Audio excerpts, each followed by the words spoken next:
Eita, voltamos aqui, rapaz. Vocês viram aí que foi difícil. Foi difícil para mim aí falar nesse assunto depois de tanto tempo. Eu eu me emocionei, confesso para vocês aí na temporada 3, episódio 1. Estamos na temporada 3, episódio 2, para vocês curtindo aqui a história de Luiz. Eu parei exatamente no momento que a gente ficou sabendo que Luiz tinha sido assassinado com vários tiros. E o corpo dele foi encontrado num local bem distante dali da casa. Até hoje. Isso aconteceu em 2006. Só para a gente voltar de novo aqui na história do Luiz. Espero que você deixe seu like aqui, seu comentário, o que você está achando dessa história, se você está gostando. Antes da gente voltar para a história do Luiz. Em 2005, em 2006, no comecinho ali de 2006, comecei já, depois que eu fui trabalhar na Petrobras, em 2003, quando eu entrei para a Petrobras, eu já estava namorando a minha mulher, a minha namorada, que hoje é minha mulher, Edna, e alugamos uma casa, fomos morar de aluguel. Essa é a primeira vez dessa história que recomeçamos, uma das primeiras que recomeçamos a nossa vida. Na verdade, essa a gente começamos a nossa vida. Fomos morar de aluguel em 2003. Em 2006, nasce meu filho, João Pedro. Em 2006. A gente já estava com estrutura boa. Eu estava trabalhando na Petrobras, a minha esposa também trabalhava em casa de família. A minha mãe estava morando lá com o Luiz, com o Paulo. E eu estava bem estruturado assim de vida, mais ou menos, trabalhando de carteira assinada. Isso foi em 2003 que eu entrei na Petrobras. Em 2006 meu filho nasceu, mas a gente vai entrar nesse assunto também, porque já no início de 2003 que eu entro no mundo da música. E aqui essa história a gente vai também começar a falar agora da carreira do Walter Vieira, como é que começou tudo, mas sempre trazendo perda, que a história disso aqui é sobre isso, a história da minha vida.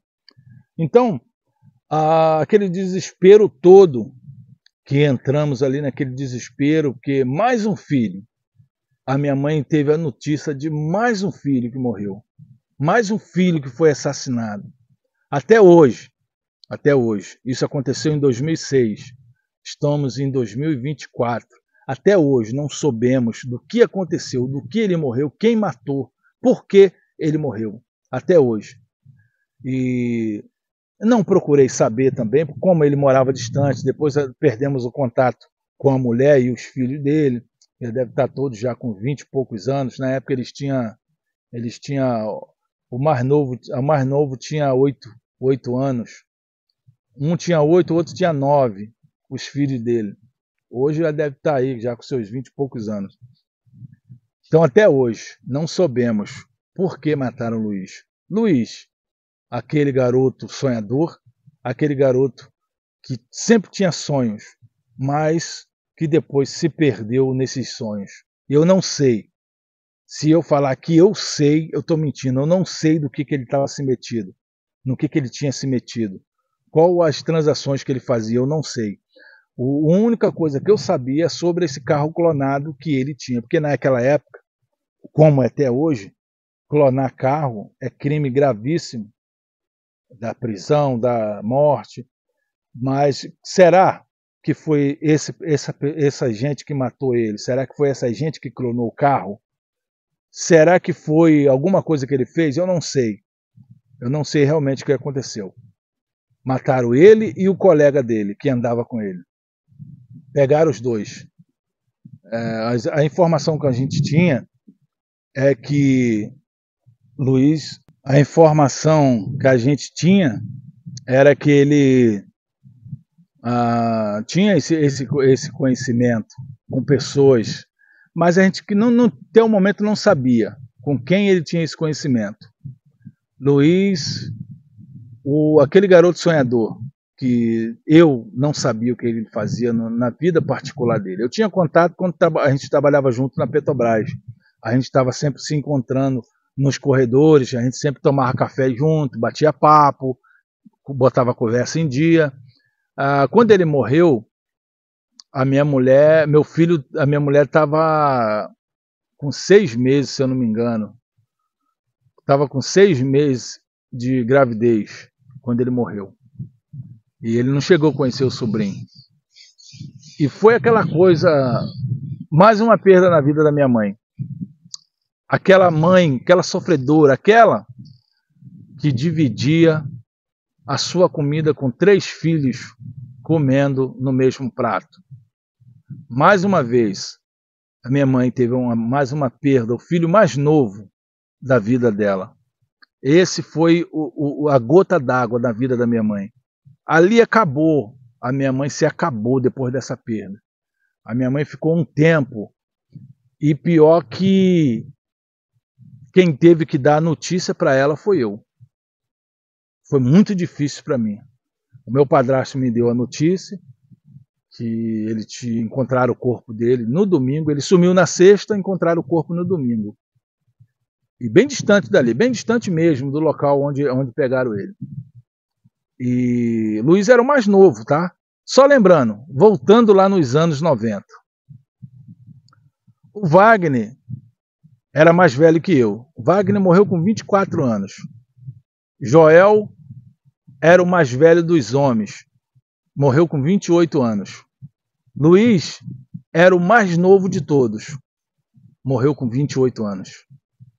Então foi assim.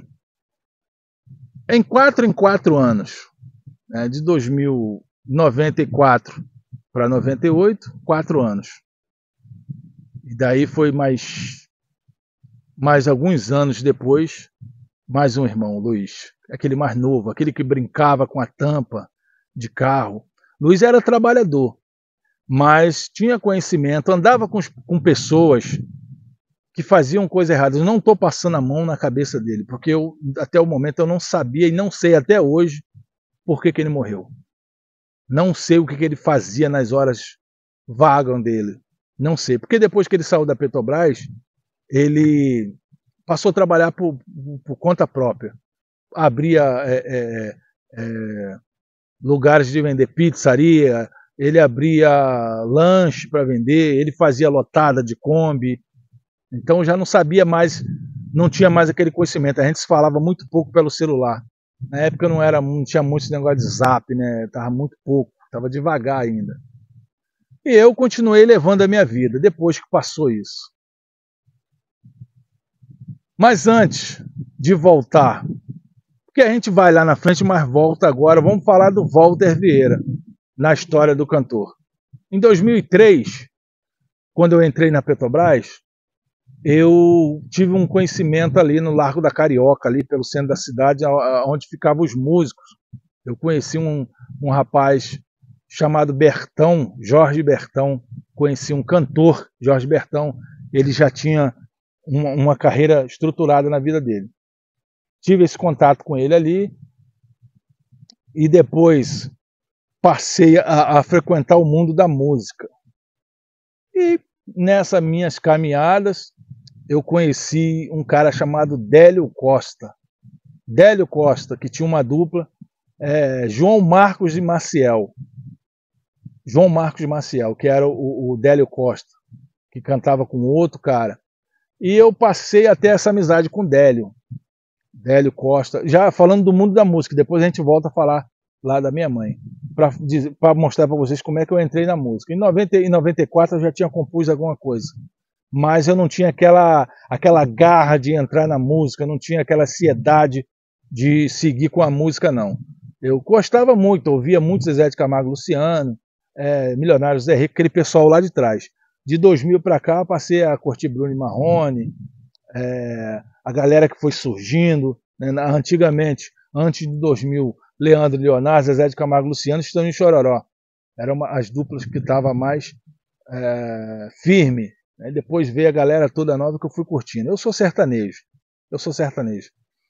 Então, eu conheci o Délio, que o Délio conhecia um cara chamado Silvano Lima, o Délio Costa.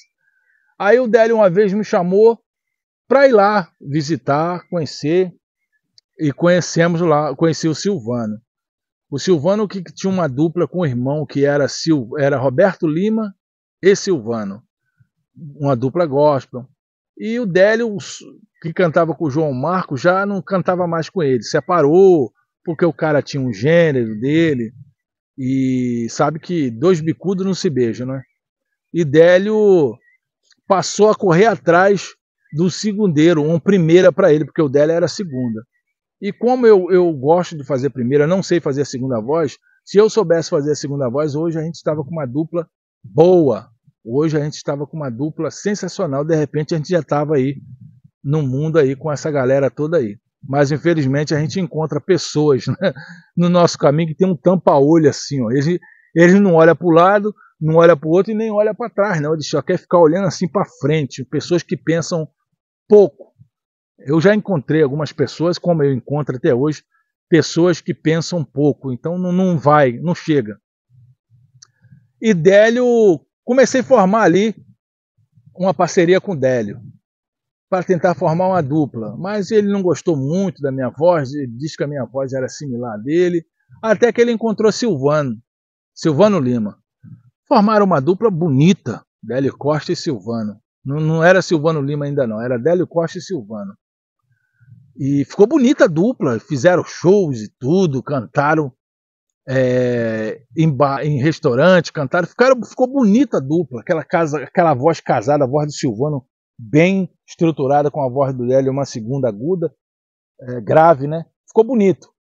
Passou um tempo, Silvano já não queria mais cantar com o Délio, porque dizendo que ele é velho, não sei o quê, botando aquelas coisas todas. E me procurou. Silvano me procurou pelas costas do Délio. Vamos dizer assim, né? Aí ele, cara, eu não quero, sabe, vamos formar uma dupla nós dois, vamos fazer um trabalho nós dois, porque eu não quero cantar com o Délio não, cara, ele até faz segunda bem, mas ele já tá coroa, ninguém vai dar valor não, é uns caras que pensam assim, tá? Uns caras que olham pra frente, eles não olham pro lado nem pro outro. Depois eu vou explicar por que eu tô falando isso. E tá, vamos formar, vamos começar a ensaiar. Começamos a ensaiar, eu e Silvano. Silvano tem a primeira voz excelente, tem uma segunda voz, uma terça, uma quarta. Silvano tem uma voz maravilhosa. E eu, com a minha voz simples, não sei fazer a segunda voz até hoje. A gente ensaiava algumas coisas, mas Silvano não queria fazer segunda nem terceira, ele queria fazer a primeira. A gente fazia um teste. Falei, vamos fazer um teste aqui. A gente cantava aquela música assim, ó. Como é que é? Te amo, mas não quero nem te ouvir e nem te olhar. Aí o refrão. Te amo, mas viva fugir. Aí o Silvano fazia uma terça em cima dessa voz minha. Ficava lindo. Ficava lindo. Eu falei, aí, Silvano. Cara, olha quantos artistas começaram cantando de segunda voz e hoje eles são a primeira. Não, eu quero fazer a primeira, não sei o que, não sei o que. Tá bom. Ensaiamos. E tá bom, chegou o momento. E Délio ficou para trás. Délio ficou muito aborrecido. Délio entrou em depressão e tudo por causa do término do Silvano com a dupla. Porque o Délio estava focado nessa dupla. E Silvano jogou um balde d'água em cima dele e ele esfriou totalmente. Ficou meio triste, não queria mais cantar, porque a dupla estava bonita. Como é que é? Eu sou uma prova viva disso, que a dupla deles estavam bonito, a dupla deles estavam sensacional, tá? Aí tudo bem, começamos a ensaiar e nada de eu fazer segunda. E Silvano não tinha paciência, Silvano querendo que eu aprendesse rápido. Aí tudo bem, eu já era compositor. Isso aí eu tô falando de 2007, tá, gente? 2000, no finalzinho de 2007. Eu já tô falando aí no finalzinho de 2007 sobre isso daí. Aí eu já tava com o repertório pronto. Só composições. Falei, Silvano, tem essas músicas. Beleza, cara, vamos gravar então. Vamos gravar. Gostei e vamos gravar essas músicas. Aí fomos pro estúdio. As minhas músicas, eu conheço as minhas músicas todas, não sei fazer segunda. Aí o Silvano colocou a voz nas músicas todas. Gravamos um CD com 10 músicas. O primeiro CD, tá? Com 10 músicas. 7 composições minhas. 3 era uma do Délio, outra de um senhor que já morreu, que era o Demétrio Silva, e a outra eu não recordo muito bem de quem era, não. Mas ficou um CD com 10 faixas. 7 desse CD eram composições minhas. Tudo bem, Silvano colocou a voz, ficou bonito. Só lembrando que o Silvano tinha uma dupla, tá? Que era o Roberto, que era uma dupla gospel. Como o Silvano ficava sempre em cima do muro, Silvano Lima que eu tô falando, tá? Meu amigo, gosto dele. Ele ficava sempre em cima do muro sobre músicas. Não vai desse jeito, não vai para frente. A gente já batalhando fica difícil. Aí tudo bem. Ele se separou do irmão, que cantava gospel, e foi cantar com o Délio, que não deu certo, foi cantar comigo. Aí botamos o nome da dupla, Silvano e Gabriel. Eu era o Gabriel. Fizemos algumas apresentaçõezinhas, tá? Eu, voltando para terminar esse assunto do Silvano, fizemos um show num barzinho, começamos a cantar 9, foi num domingo, começamos a cantar 3 da tarde, terminamos 9 da noite. O cachê foi R$ 15 e uma Coca-Cola. Aí os R$ 15 eu dei para minha mulher comprar as coisas pro meu filhinho, que o meu filho era bebezinho ainda, tinha um ano aí, um ano e pouco já, ou 2 anos, não lembro. Mas a minha trajetória da música começou assim. Aí, quando fomos lá, fui para aquele aquário, quem é cantor sabe do que eu tô falando, tem aquele aquário que a gente coloca o fone para cantar. E lá do outro lado estava o músico naquela mesa de som enorme, o produtor com o Silvano. Aí eu tô lá, na hora que eu entrava na segunda, aí ele lá do outro lado do aquário falando mal de mim com o cara. Aquilo ali me esfriou. Aquilo ali ele fez comigo igual fez com o Délio, jogou um balde d'água frio em cima de mim. Aí eu sou um cara muito sistemático. Sou sistemático. Aí eu botei o fone, falei, gente, tirei o fone e parei. Falei, Silvano, olha só, cara, não dá pra eu fazer segunda não, cara. Eu não. Faz o seguinte, toca teu trabalho, cara. Toca teu trabalho que eu não quero fazer segunda não. Eu não sei fazer segunda. E outra, você tá falando mal de mim aí com o produtor, e o cara realmente falou, é mesmo, cara, pô, você tinha que estar lá com ele lá falando, dando instruções para ele. Porque quem sabe do que eu tô falando, gravações é assim, cara. O cara fala até no ponto para você falar a letra, depois você aprende, pô. Aí ele não teve essa paciência. Ele não teve essa paciência e ali finalizei e acabou a dupla. Aí eu falei, Silvano, faz o seguinte, cara, convida teu irmão bota a segunda para você, e se você quiser as minhas composições, já que você pagou tudo a gravação, continua cantando e deixa aí, cara, minhas músicas, tá tranquilo? Não, beleza, fizemos ali. Aí tem uma música no disco que é Vamos Ajudar, que é uma autoria minha e do Valverde. Aí tem uma parte que fala, a música é Vamos ajudar a gente cantada. Aí tem uma parte que fala, vamos dar comida àqueles que têm fome, vamos ajudar aqueles que tá tipo rap. Aí eu botei a parte dessa voz, eu coloquei, ficou bonito, pá. Fizeram cópias, o CD não foi para frente, não deu em nada também. Depois, mais uma vez, Silvano volta a cantar com o irmão gospel. Aquele CD foi pro Beleléu. Então, não estou aqui para contar a história do Silvano, é a história do Walter Vieira, tá bom? Então, no próximo episódio, a gente vai dar aí continuação sobre a história da minha mãe, Gilza e Paulo. Que fim aconteceu? O que aconteceu com Paulo? O que aconteceu com a minha mãe? O que aconteceu com a Gilza? O que aconteceu com o trabalho do Walter Vieira? Não perca o próximo episódio, você vai ficar sabendo de tudo. Um livro falado, a história da minha vida com Walter Vieira.